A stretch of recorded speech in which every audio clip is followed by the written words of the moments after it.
साक्षात भगवान परमात्मा सुद्धा करू शकत नाही असे 5 उपकार आपल्या आईने केलेत, जे भगवान परमात्मा सुद्धा करू शकत नाही. आईनं केलेला पहिला उपकार, कानाचे पडदे उघडे ठेवून ऐका. तुमच्या इथं बाजूला एखाद्या ठिकाणी बाहेरचा एक मुलगा कामाला आला आणि तो इथं काम करू लागला, पण त्याला राहायला घर मिळेना म्हणून तो तुमच्या गावात आला.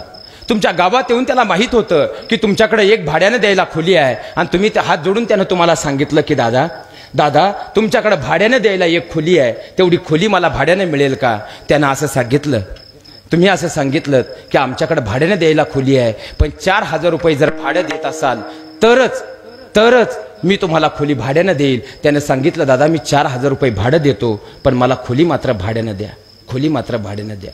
तुमच्या खोली तुम्ही भाड्याने दिली. महिन्याच्या महिन्याला तुम्ही पैसे घेत गेलात.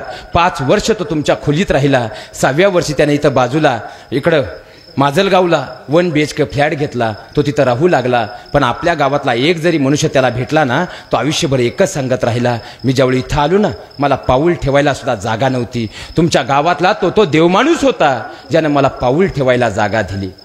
विचार करा, जो आमच्याकडे आला, 5 वर्ष राहिला, भाडं देऊन राहिला, ज्याच्याकडून आम्ही भाडं घेतलं तरी तो आम्हाला काय म्हणतो? देव म्हणतो. या सृष्टीवर येत असताना जिनं पहिल्यांदा तुम्हाला मला पाऊल ठेवायला स्वतःचा गर्भ दिला, त्या आईला देव नाही तर काय म्हणायचं?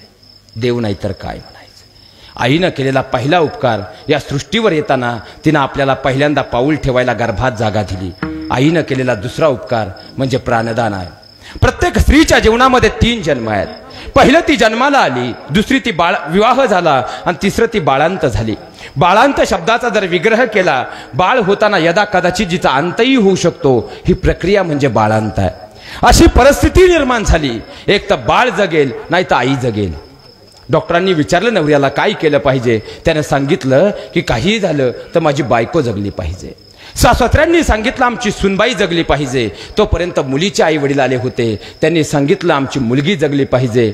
पण भुलीचे डॉक्टर येईपर्यंत, भूल देईपर्यंत आणि भूल चढेपर्यंत टेबलवर असणारी माऊली मात्र सांगत होती, डॉक्टर साहेब माझं काही होऊ द्या बरं, पण माझं लेकरू जगलं पाहिजे. हे फक्त आईच करू शकते. या पुढं जाऊन सांगतो ज्यावेळी बाळ जन्माला येतं, 9 महिने 9 दिवसामध्ये 6 सोनोग्राफी केल्या जातात. पण MD डॉक्टर असू द्या, 6 महिन्यापर्यंत कितीही सोनोग्राफी करा, बाळाचे ठोके तपासता येत नाहीत. बाळाचे ठोके 7व्या महिन्याच्या सोनोग्राफीतच तपासले जातात. याचं कारण असं आहे की बाळाचे ठोके जर 7व्या महिन्यात पडतात तर आमचं विज्ञान असं सांगतं, आम्ही जो श्वास घेतो तो आमच्या फुफ्फुसांच्या दोन्ही फेफड्यांपर्यंत जातो आणि नंतर हृदयाचे ठोके पडतात. बाळ ताईच्या गर्भात आहे, मग बाळाचे ठोके पडतात कसे? डॉक्टरांना विचारून पहा, डॉक्टर सांगतील आई जो श्वास घेते त्यातला अर्धा श्वास 9 महिने 9 दिवस ते आपल्या बाळाला अर्पण करत असते, म्हणून ठोके पडतात. आणि बाळ ज्यावेळी जन्माला येतं ना, बाळाचा नाळ कापण्या अगोदर बाळ रडतं. चूक की बरोबर? बाळ एक तर रडतं, नाही तर त्याला रडवलं जातं, त्यानंतरच बाळाचा नाळ कापला. बाळ कितीही गुटगुटीत असू द्या, पण बाळ रडण्या अगोदर जर बाळाचा नाळ कापला, बाळ जागेवर गतप्राण होतं. याचं कारण असं आहे, बाळ आईच्या गर्भात असताना त्याच्या डाव्या बाजूचं फुफ्फुस चालू असतं आणि उजव्या बाजूचं जे फुफ्फुस आहे पूर्णतः कोरकट्ट असतं. बाळ ज्यावेळी जन्माला येतं, ते पहिला श्वास घेतं तेव्हा त्याच्या शरीरात ऑक्सिजन जातो आणि त्याच्या उजव्या बाजूला जे कोरकट्ट फुफ्फुस आहे त्याची पंपिंग करण्याची प्रक्रिया चालू होते. दोन्ही फुफ्फुसांचं कार्य व्यवस्थित चालू होतं आणि त्यानंतर MSCBC म्हणजे आईशी असणारा नाळ कापला जातो आणि बाळाला जीवदान मिळतं. आईनं केलेलं दुसरं दान प्राणदान आहे. आईनं केलेलं तिसरं दान सांगतो. आईनं केलेलं तिसरं दान रक्तदान आहे. एखादा म्हणेल महाराज यात काय मोठं आहे? 260 रुपयाला रक्ताची बाटली मिळते, त्यात काय मोठं आहे? पण विज्ञानाने एवढी प्रगती केली महाराज, पण विज्ञानाला आजपर्यंत एक कोडं उलगडलं नाही. आईचा ब्लड ग्रुप कोणताही असू द्या आणि बाळाचा ब्लड ग्रुप कोणताही असू द्या, तरी आईचं रक्त बाळाला आणि बाळाचं रक्त आईला चालतं. विज्ञानाला न उलगडलेलं कोड आहे. तुम्ही रक्त देऊ शकता, पण तुम्ही रक्त त्यालाच देऊ शकता ज्याच्या शरीरात अगोदरचं रक्त आहे, आणि तुम्ही रक्त त्यालाच देऊ शकता ज्याच्याबरोबर तुमचा ब्लड ग्रुप मॅच होतो. पण आई आणि बाळाच्या ब्लड ग्रुपला कधी कोणती गरज पडत. आणि विशेष म्हणजे आईनं आपल्या शरीरातला पहिला रक्ताचा थेंब दिलाय. या शरीरात रक्ताचा पहिला थेंब जर कोणी दिलाय तो आपल्या आईनं दिलाय, म्हणून आपण उभे आहोत. आईनं केलेलं तिसरं दान रक्तदान आहे. आईनं केलेलं चौथं दान सांगतो, अस्थिदान. आईनं दिलेलं चौथं दान म्हणजे अस्थिदान आहे. दोन भावांमध्ये वाद पेटले तर हाडांच्या बळावर आम्ही बोलतो पाहून घेईल. कॉलेजच्या गेट व मुलांची भांडणं झाली तर मुलं म्हणतात कापून टाकेल. ज्या हाडांच्या बळावर आम्ही बोलतोय ना, आमच्या आईनं स्वतःच्या हाडाचं पाणी केलंय आणि तुमच्या माझ्या शरीरातली हाडं निर्माण केली आहे. आम्ही 60 वर्षाचे झालो तरी केसाला डाय करतो, मरेपर्यंत 1.5 टनापर्यंत फेरंदवडी चेहऱ्याला लावतो. पण शेवटची वेळ येते, अग्नी डाग दिला जातो. शेवटी अग्नी डाग दिला जातो आणि त्यानंतर दुसऱ्या दिवशी सकाळी गेल्यानंतर डाय केलेली केस राहत नाहीत.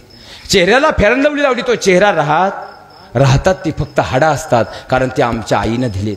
आमच्या आईनं फक्त हाडं नाही दिले, ती मजबूत करण्यासाठी दुधावाटे कॅल्शियम सुद्धा दिलंय. लोखंड मातीत टाका, हे 2 वर्षामध्ये त्याची माती होईल.